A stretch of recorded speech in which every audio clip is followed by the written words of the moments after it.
Assalamualaikum warahmatullahi wabarakatuh. Nama saya Auliana Fiarahmana dengan NPM 213100008.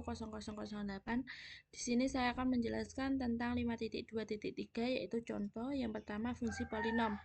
Jika P adalah suatu fungsi polinom sedemikian sehingga Px sama dengan an pangkat xn ditambah an-1 xn-1 sampai dengan A1X ditambah A0 dengan X elemen dari R. Maka dari contoh 4.2.5 F kita peroleh PC sama dengan limit X mendekati C dengan P untuk sebarang C elemen dari R. Dengan demikian fungsi polinom kontinu di R.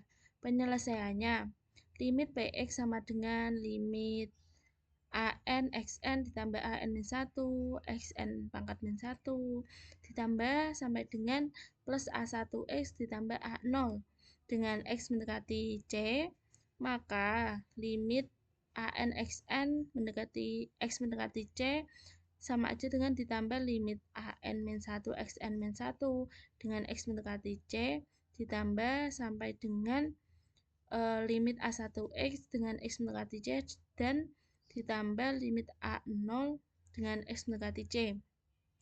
Maka menghasilkan AN, CN ditambah AN-1, C pangkat N-1 hingga A1C ditambah A0. Maka sama aja dengan PC. Maka kita peroleh PC sama dengan limit P dengan X mendekati C untuk sembarang C elemen dari R. Fungsi polinom kontinu di R. Selanjutnya pada fungsi rasional. Jika P dan Q keduanya fungsi polinom di R, maka banyaknya akar Q berhingga. Misal A1, A2 hingga ke AM. Jika X bukan elemen dari A1, A2 hingga AM, maka Qx tidak sama dengan 0, sehingga kita bisa mendefinisikan fungsi rasional R dengan Rx sama dengan Px per Qx dengan X bukan elemen dari A1 hingga AM. Penyelesaiannya, Rc sama dengan Pc per Qc.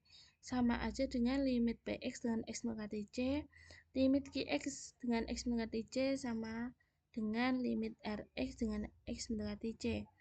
Selanjutnya, sin adalah fungsi yang kontinu di R. Untuk membuktikannya, kita gunakan beberapa sifat sinus seperti berikut. Untuk setiap X, Y, Z elemen R, kita peroleh nilai mutlak sin Z kurang dari sama dengan Z. Nilai mutlak Z dengan cos Z, nilai mutlak cos Z kurang dari sama dengan 1.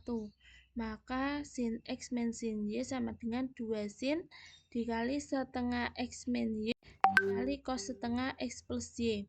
Dengan demikian, jika C elemen dari R, maka nilai mutlak sin X min sin C kurang dari sama dengan 2 kali setengah X min C dikali dengan 1 sama aja dengan X min C. Dengan demikian, sin adalah fungsi kontinu C. Karena C elemen sebarang, maka kita peroleh sin adalah fungsi kontinu di R. Selanjutnya, cos adalah fungsi kontinu di R. Kita bisa menggunakan sifat berikut. Untuk setiap X, Y, Z elemen R, maka berlaku nilai mutlak sin X kurang dari sama dengan nilai mutlak Z dengan nilai mutlak sin Z kurang dari sama dengan 1 dengan cos X min cos Y sama dengan min 2 sin setengah X plus Y dikalikan sin setengah X min Y, sehingga kita peroleh C elemen dari R. Maka kita peroleh nilai mutlak cos X min cos C kurang dari sama dengan 2 kali 1 kali 1 per 2 C min X sama dengan X min C. Dengan demikian, cos adalah fungsi kontinu di C, karena jika C elemen dari R sebarang, maka cos adalah fungsi kontinu di R. Atau bisa saja kita gunakan bukti kekontinuan sin dan menuliskan cos sebagai cos X sama dengan sin X plus pi per 2. Lalu fungsi tan, cot, sek, cosec kontinu di domainnya. Sebagai contoh, fungsi kotangen didefinisikan sebagai cot X sama dengan cos X min sin X. Asal sin X tidak sama dengan 0 atau X tidak sama dengan NP. Dengan N elemen dari bilangan Z, karena sin dan cos adalah fungsi-fungsi yang kontinu di R, maka fungsi cot kontinu di domainnya. Fungsi yang lainnya dibuktikan dengan cara yang sama. Sekian, terima kasih. Wassalamualaikum warahmatullahi wabarakatuh.